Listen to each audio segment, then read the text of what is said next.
yeroo tokko namoonni rakkina kee namni tokko rakkina irratti kufee rakkina kee duraan maa dhoksitee duraan maatiin maan dhagahin duraan obboleessi maan dhagahin duraan ati maan himiin duraan mina jedha.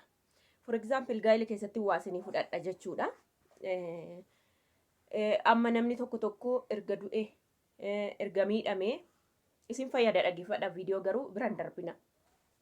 Erga du'e yookiin edda miidhamee waa'ee nama sanaa ni haasa'ama ni beektu. Naa duraan maan dubbatin naa jirtu firri maan dubbatin naa jiru obboleessi maan dubbatin mina namni jedhu jira. Waan tokkoon isinii kaasa. Sirriitti hubadhaatii waan gaa'elaa tokko isinii kaasuun barbaada. Tarii viidiyoon tokko seenaa dhugaa boru yaadattu viidiyoo sana saaxanii lammata dhaggeeffattu jechuudha. So amma du'uma mucayyoo samoona darbe irratti yookiin qananiin duutee irratti waan tokkoon isinii dubbadha biraan darbina yeroo maqaashii waan baay'ee ka'uuf nufuu dandeessu.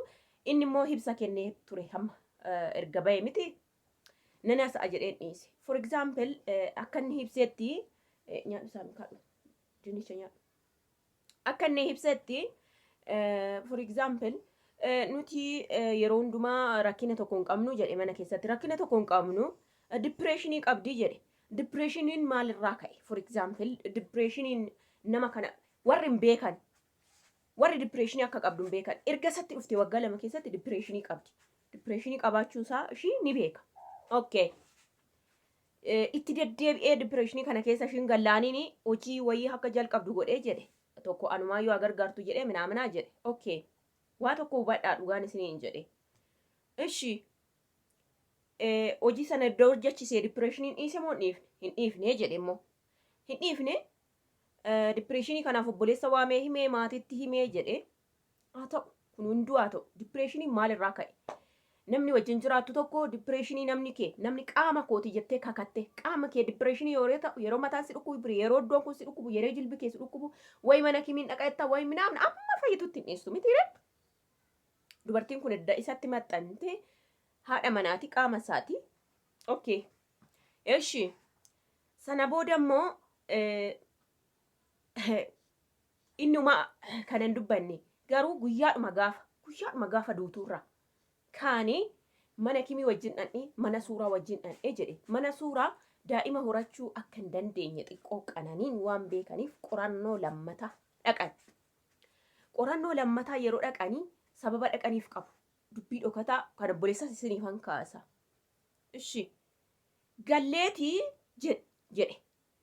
Ani beelu iddoo ta'e dhaqi jedheen biraa deemeen gallee. Erga gallee nagaadhumaan walumaan firii taane teenyeti otuma jennu jedhe. Gaafidhuma tokkoon gaafadheedhe amma gara ciisichaa darbanii gaafii gaafate. Maaliif akka ciisicha hasa isiniifan ibsa. Sana booda ani waanuma tokko haasofnaani ati gisuma hunduma na shakkita miti bakka shakkii kee kanan dhiiftu jette iddoo ciisichaatti na biraa utaaltee kaatee jedhe. Sababni kun sababa eenyuti? Sababa isaati. Yaa gaafii dhiyeesseef gaafii maalii yoo namaa dhiyaate ati gisuma hunduma na shakkitaa kan jedhu namaa deebi'a. Hin deebifteef jechuudha. Gaafiin isaa maalinni ishiin garuu kana deebifteef gaafii gaafateef isaati hin deebifne. Ishi maa haala turte jedhee immoo nama faanansi arge jedhee immoo maa dhoksee ofii kan gaafate isheen immoo nama baqa na shakkuu kana dhiiftuu kan jettee hartee kaate bira. Ishi kaate immoo ni baate ni harge yeroo hargu barandaa teessee laargoo dhugaa jirti. Sababa maalii dhugaa jirti? Sababa gaafii inni kenneef. Baqa gaafiitti ta'e cinqee. Ishi ergasii fuudhee manatti hin galchiin. Mana tokkoon galchiin maali dhugin kaaqanoo jedheetan achumaan as deebi'ee nama biraa dubbisu sababum sana nama dubbisu naan deemu saaqxee of darbattee jedhe. Jarana waa tokko hubadhaa. Gaafuma sana ilmoo qorachuu dhaqan waa'ee ilmoo godhachuu dhiisu. Ila ammoo yeroo sana wal caqacaqnaan boru ganamanii baqa hin danda'an kana booda si faana jiraachuu maatii keen waamee hadda jiraannan jedheeni. እኮ ያለቀ ሙቺ የሚባል ቃላት ነው። በቃ አልቆልሻል ሙቺ ከዚህ በኋላ ማሊፍ ሴታኒ እንተሎንኩን ጋይላ አርቲስቶታ ሳላችሁ ጋይላ ነማ ፉንዱራቲን ጎዳኔ tokko lama rukuttaa inni rukutuuf miilla fi garaa fi laphee irra jateef da'umsa dhaabde jedhanii mar'imaan yookiin immoo gadameessi iddoodhaa socho'ee waan ta'eef hin godhattu jedhame. Kana baraa jedhameeti qorannoo sana lammata gaggeessuu dhaqani. 3 ni shakkinaan deebisan deebifte mitiiree ishi ni reebamti ishi dipireeshinii qabdi ishi jarana appreciating goone gaafuma choolanii galan gaafuma footoo ka'aa oolan gaafuma mana kimiitii galan si faana hin jiraadhu jedhee jalamu si faana hin jiraadhu maatiitti nima kana boru furmaataa godhatu. Eessaa dhaqxu intalli kun ganaa gaa'ilan godhadhe ganaa gammachuudhaatti ganaatti galte kun erga murteeffamee sagalee isaa keessaa ba'e eessa akka dhaqxu barbaadeeti maal akka gootu akka sirbitu daansii amaariffa akka buutu jechuun goondariffa akka buutu moo uraagiffa akka sirbitu moo maal akka gootu namni cinqiin duraan cinqee mudhame tokko yeroo akka namaan jedhama. Obboleessi har'a maa dhoksee maani min duraanii mucaan immoo ni reebamtii qanii baay'ee rukutamtee gaafa hidhii gadi baasee gaafa immoo kiraaraa fi xiyyiitii girgiddaadhaan rukute iddoo girgiddaa kaasee mucaan ishiin kaafte kuni hundi jira. Hinimin na kakachiiftee macaafa qulqulluu na qabachiiftee jedhe mucaan kanaaf reefu dubbate. Maal akka godhu barbaaddan? Na kakachiiftee erga duute immoo mucaanii kakuurra dhugaa jiru. Namni kakuu waa'ee waaqaa beeku waan baay'ee dibee ol kaa'a kana bara akka nuti tir jennu miti. Har'a dhugaan dhokatee baqa kanaan xumuramnaanii mucaan dubbachuu gadi ba'e har'a. Kanatu mee jira yaa jaran baramu maalumaafuu jedhee. Dhugaan ni qal'atti malee hin cittuu hin dhokattu jedhu miti ni baati jedhu. Somni yeroo baay'ee yeroo fudhate qal'een kun kanaaf gadi baasuu danda'e mucaan kun. Obboleessa akkana maatiin har'a maalaa godhuuf gadi baaftarre warri immoo hin dhageenye mucaan har'a nutti mee. Mucaan gaafa naa baafatan wajjiniin raadhattee jirti. Akka reebamtu mucaa sana dhaqee bulee harga malee warri hin argan. Warra akka maal godhan bartan. Warri immoo gaa'ilatti Itoophiyaadhuma keessa jira. Gaa'ilatti erga sin galchanii yeroo baay'ee otuma jaarsa fiddee teessiftee himte. Amma gaafa duute koottu jedhanii yoo waamanii sirriitti fiiganii dhufu malee dhufanii achumatti murteessaniiti baqa jedhe dhiisisin jedhanii galu. Maal gootu? Ammas hin dabalaman. Waamuu dhiisuu dandeessa. Bakka sila murteessaniituma sila osuma barame jette dhiisuu dandeessa. 3 dhufa, 4 dhufa. 2 waamtee isa kaan siqixxee dhiisuu dandeessa. Gaa'ila keessatti. Jala harkisanii akka baasan barbaaddanii. Lakkar'am hin heerumne mucaan kun hin qabne kaleessu wal baran ijoollee reefu rileeshinshiippii keessa jiran gaa'ila ani jaarratan keessa warri sun dhaqanii akka baasan barbaaddanii. Gaafsan immoo warri ijoollee nagaan jiraate jedhee miidiyaan akkuma irraa galabbaxamee haasa'ama. Waan tokko hubadhaa nama gaa'ilatti gale qofatu beeku. Mee namni gaa'ilatti galtan hin sobinaati. Dhugaa jiru gadi baasame. Amma obboleessi keetoo si baana dhufee bulee galee warratti siimeet warri fiiganii dhufanii maa kan goote mucaa kun. Mucaan kun akkatti miidhamte kanatti tuuqqatte kanatti jedhu deessee tuuqqatte. Jiruu wayii xixinnoo samoona sana akkas ta'ee tuuqqatte. Yaaddoo mana ijaartu tuuqqate yookiin yaaddoo hojii irratti halkan hojjetti kana tuuqqise jedhu malee miidhati siin jedhu Itoophiyaa keessatti maatiin kee. Galeetuma too mucaan gaafum sanatti mee sim jedhanii ijoollee bara kanaati. Ganaadha gaa'ilatti hin galle sina aaraadha namaan jedhu laa yeroo gaa'ila aaraa surmaa jalqaban aaraadha sin keessan galle. Kanaaf akkan godhattu waan humtinnoo mana geessu amma guddiftu jedhu. Eenee yaayyawut nagarna. Yasammaawut yaayyawut. Dhugaan isiniin jedhu obboleettii tokko akka malee reebamtu. Ani dhaqee wajjin kassase ganaa naa xinnoo namichi kun ija kootii waan hin argeef.